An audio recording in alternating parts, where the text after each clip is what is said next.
جی پیارے مسلمانوں، پیارے بہن بھائیوں، میت کے گھر اکٹھے ہو کر کھانا کھانا، میت کے گھر اکٹھے ہو کر کھانا کھانے کو صحابہ کرام رضی اللہ عنہم نوحہ شمار کرتے تھے۔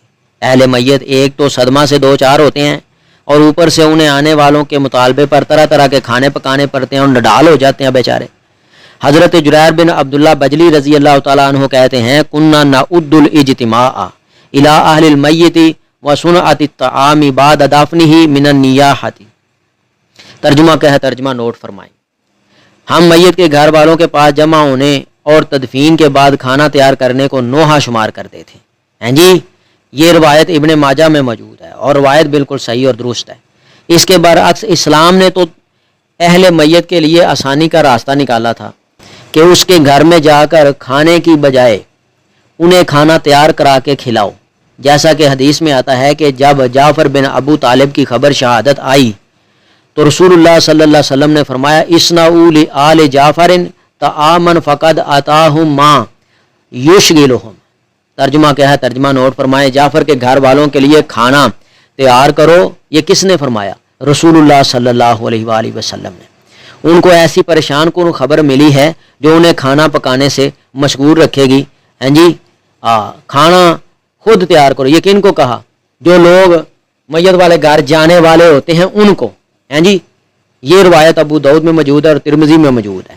خلاصہ جو ہے نوٹ فرمائیں، میت کے گھر والے ان کے لیے آسانی اسلام نے جو رکھی ہے وہ یہی ہے کہ میت کے گھر والے جو ہیں وہ تو بیچارے پریشان ہوتے ہیں، اور جو آنے والے ہوتے ہیں نا میت والے گھر میں، ان کے ذمہ ہے کہ وہ کھانا وغیرہ پکائیں اور باقی کام جو ہیں، معاملات ہے جو ہیں وہ سارا انجام دیں۔ کھانے والا بھی کام جو ہے نا وہ ہمسایوں کے ذمہ ہے، رشتہ داروں کے ذمہ ہے۔ ٹھیک ہے، یہ برڈن میت والے گھر کے اوپر نہیں ڈالنا۔ لیکن الا ماشاءاللہ ہمارے معاشرے میں پاکستان کے اندر یہ بات ہے کہ جس گھر میں فوتگی ہو جائے لوگ پہنچتے ہیں پھر وہاں جناب لونے میٹھے چاول کھانے کے لیے، گوشت کھانے کے لیے، پھر ایک دوسرے کو کہتے بھی پھرتے ہیں اور بابا تیرا بیمار ہے، کدوں کو چول کھوائے گا؟ انا للہ و انا الیہ راجعون۔ عجیب و غریب جہالت ہے۔ اسلام نے تو یہ بات رکھی ہے کہ یہ برڈن، یہ وزن میت والے جو ورثاء ہیں ان کے اوپر نہ ڈالو، یہ خود انتظام کرو۔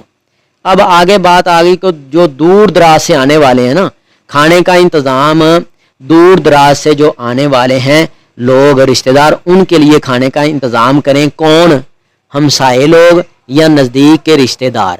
اور یہ لوگ پھر میت والے گھر سے کھانا نہیں کھائیں گے جو نزدیک کے ہیں یا ہمسائے ہیں۔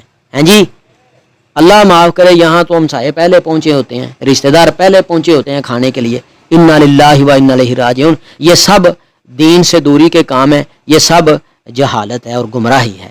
اللہ تعالیٰ اس گمراہی سے نکلنے کی ہمیں توفیق عطا فرمائے، معاملے کو، مسائل کو صحیح سمجھنے کی اللہ تعالیٰ ہمیں توفیق عطا فرمائے، ان باریکیوں کو سمجھ کے اس کے اوپر عمل کرنے کی اللہ تعالیٰ توفیق عطا فرمائے۔ اگر آپ کو اس ویڈیو سے دینی فائدہ ہوا ہے تو حق بنتا ہے کہ آپ اس اسلامی چینل کو لازمی سبسکرائب کر دیں، لائک کریں اور کمنٹ میں اپنے خیال کا اظہار کرنا مت بھولیں۔